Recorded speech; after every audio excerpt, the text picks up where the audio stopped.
Merci. Esteemed guests, Tocqueville family, ladies and gentlemen, it's my honour to be here today to conclude the Tocqueville conversations that have taken place over the past 2 days. The theme of these conversations have never been so pertinent. Citizens, wake up. How can we save our democracies? As a College of Europe student, I hope to give you some food for thought as we close today. Throughout these 2 days, we have raised an important question. Where are our citizens? And also, we've attempted to answer, how can we wake them up? We've covered themes from threats to democracy, to national security, to religion, to technology, to philanthropy, and the list goes on. I need not remind us of the political reality that surrounds us, not only in this country, but also at the EU level, and even further afield across the Atlantic. Democracy is a rather fragile invention. Throughout these 2 days, we've had not only the privilege of listening to several extremely qualified and knowledgeable speakers, but also to engage with them and pose questions. One speaker who is foremost in my mind is General Christopher Cavoli, the Supreme Commander of the Allied Forces in Europe. Providing us with a transatlantic perspective, the General's words struck a chord with me. He reminded us of the purpose of citizenship. As part of a democracy, it is more than just a legal status. It's a social virtue and a commitment to take part in the life of our societies and communities, our democracies in action. The General also very pertinently reminded us that when one is comfortable, it is easy to forget just how fortunate we are to have inherited our peaceful democracies. This very bluntly juxtaposed with the later intervention of Vitaly Klitschko, the mayor of Kyiv, who soberly reminded us that Ukraine is not only fighting for themselves, but for all of us to preserve democracy throughout the continent of Europe. So then, returning to the General's words, he furthermore stated that a sense of urgency to serve and protect our democracies need not be created by tragedy, but is something that can be instilled within us as citizens. The method of instilling such a sense of duty was not so sure. We heard some suggestions that perhaps it's our educational system, whilst others suggested, and also was re-emphasized by Madame Mandeville this morning, suggest that a sense of citizenship begins at home amongst the family unit. So now I return to our key question. How do we wake up citizens? How do we inspire citizens to contribute to their democracies? And in particular, how do we inspire young citizens? So as a young person, it can sometimes feel a little frustrating when we're thinking about modern day democracy, i.e. politics and politicians. We may have less experience, and therefore in the eyes of some, that perhaps equates to having less to contribute. But I believe the opposite to be true. With youth comes a certain element of curiosity and creativity which must be encouraged to grow. The Tocqueville conversations are a wonderful platform to reignite our passion and reconnect with debate. The Tocqueville conversations see the value in the contributions that young people and students can have in saving our democracies. And we are grateful to their kind invitation to attend and to contribute over these 2 days.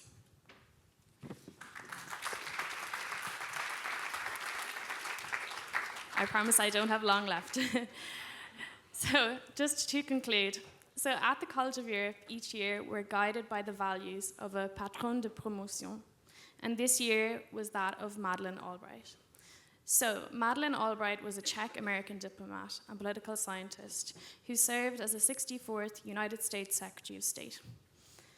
So, the point of this, a quote from hers, which I always kept in mind throughout my year of study at the college was, and I paraphrase, "You have to interrupt, but you also must know what you are talking about."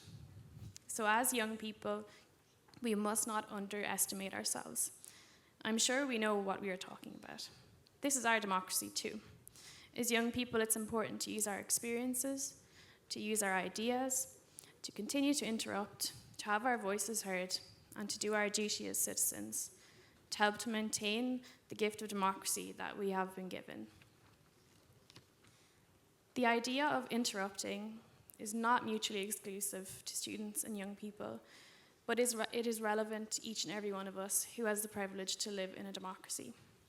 I hope that the Tocqueville conversations have reignited this passion to save our democracies in all of us. So, ladies and gentlemen, I leave you with this sentiment. Continue to speak openly with the knowledge and background that you possess. Continue to contribute to democracy. Continue to have conversations, as when silence begins, that's when democracy dies. Thank you very much.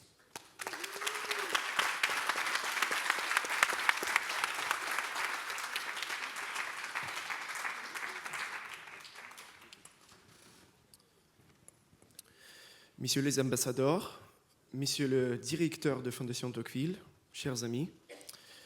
Ok, maintenant je vais continuer mon discours en anglais.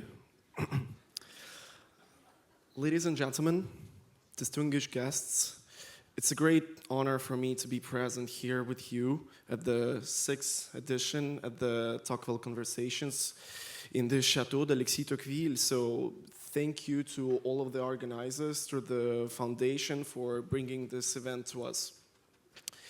In the last few days, during various roundtables and conversations, we've touched upon many important topics. We're talking about authoritarianism, military and national security, topic of religion, artificial intelligence, dictatorship, and education. Many interesting ideas were risen as a result of those debates. However, I would like to highlight one important point out of all of them. It was all about the citizens in the circumstances, how citizens should answer to authoritarianism, how they should engage in national service, what religion can bring to unite us more, what can be done to resist populism, dangers of AI, and how citizens should face the imperfections of current educational system worldwide. And these issues are problems of the modern world. And now we face a future that seems scary and disturbing. As I said earlier, I'm extremely grateful to be here, and I'm 20 years old. I'm studying my third year of bachelor's in political science, and I'm speaking here in front of you. And there's also one specific reason why I'm really happy to be here, and I'll tell you in a second why. At this conference, I'm among the people who represent the current youth who in 20, 30 years would completely inherit this world from the current generation of politicians, economics, activists, and other influential people. And we're the new generation, the generation that will be the first to feel and suffer from the full consequences of climate change. The generation that is currently seeing the crisis of democracy, not only in the West, but worldwide. We're the generation that is currently living and growing up in the world with the crisis of religion. Yesterday, we were talking about the incomplete religions that are affecting us already today. We're the generation that are the most stressed about our future, and the generation which will be the first to handle and face all the incredible force artificial intelligence can become. The generation who's constantly called maximalists. Well, but we're the most open-minded generation at the same time. And I'm confident that we can bring something new to the discussion. We can bring positive change and new ideas to the problems which were risen long before we came here. So let me come back to the very beginning of this conversations when it was said that we need to find ways for people to engage in democracy so we minimize the risks of the bigger crisis in the future. Well, let's do this now with us, with the youth who would carry on current achievements in our future lives. So let's make our voice heard now. Talk to us, listen to our ideas so we don't forever stay maximalists. We are ready to help you and the current world to achieve its prosperity later. And that is exactly why I said earlier that I'm very happy to be here, because here I am speaking to you and you're listening to me. And this exact reason why events like Talkable Conversations are so important and valuable, because they bring this type of communication between me and you. And we can share, we can listen to each other. And one may say that it's very simple and straightforward, but it's crucial. And to conclude, I'm again going to come back to the very beginning of Friday, where Monsieur Jean-Michel Blanquet made a very interesting and great point when we were talking about the fact that citizens are usually unhappy with their governments when it comes to certain reforms or bringing change. And Monsieur Blanquet said that if you don't like politicians' actions, become one. Well, that's what we're going to do. Thank you.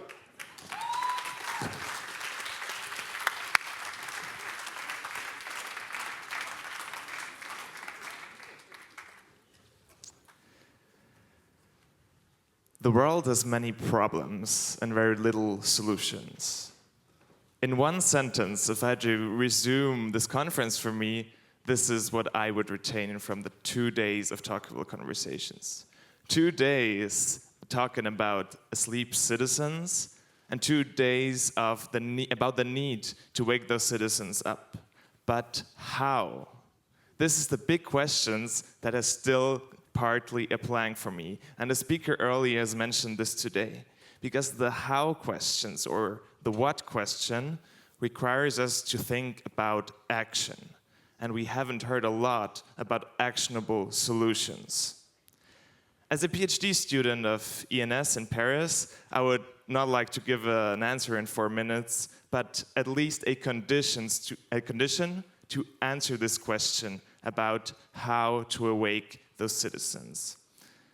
And the condition is that we have to awake ourselves by opening our eyes, our ears, and our arms. Let me go into every one of these points. Now, we have to open our eyes and really face reality. We've talked about many important issues. We've even talked about AI, which happens to be my PhD topic. But there are many more problems. They're very pressing, and they will kind of erase some of the problems we've discussed. Climate change and natural catastrophes that are waiting for us in the next years will make many other economic reflections we're currently having redundant because of the size of the damage these natural disasters will cause. Secondly, AI will replace so many jobs we always thought to be safe that the labor market will have much bigger problems in a few years than we can now imagine. And thirdly, the way we're communicating nowadays. There's a whole generation of youngsters growing up with 30 seconds videos of being their number one kind of media they consume. And these people soon will be the whole society. And if we can't talk to them, if we can't communicate, we will lose the whole connection with the generation. Now, secondly, we need to open our ears. There's a lost skill in our society, in my opinion, which is active listening, not only to the people we agree with. Now, here I've met many great active listeners, so thanks to listening to what I have said and the others have said. But what I realized is that the dialogues here were often more like monologues. There was not a lot of controversy happening on stage, unless there was a Hungarian diplomat here. But maybe instead of having monologues, and we need to start having dialogues and more listening again. And thirdly, opening our arms and being more inclusive. So the claim I want to make is that probably most of us here are in the top 5% in terms of wealth or intelligence in our societies. And there are 95% out there that have not had the chance to listen to Vladimir Klitschko yesterday, that didn't get the great vision of Edouard Philippe about more verticality for citizen participation. But how can we include those people? And there are two virtues that I want to emphasize, which are inclusivity and openness. And we probably need to practice them more, which relates to the active listening point in including all those people. Finally, I want to ask the question whether citizens are actually asleep. There are many angry citizens that are very much awake and will vote Front National or Rassemblement National tomorrow. There are many teenage citizens. I read this survey by an US-American consulting institute, I think, that 80% of teenagers, if presented with the opportunity, would become influencers.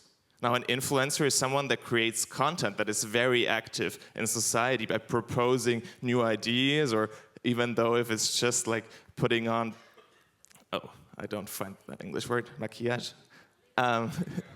Makeup, thank you. And the third one is we're working citizens.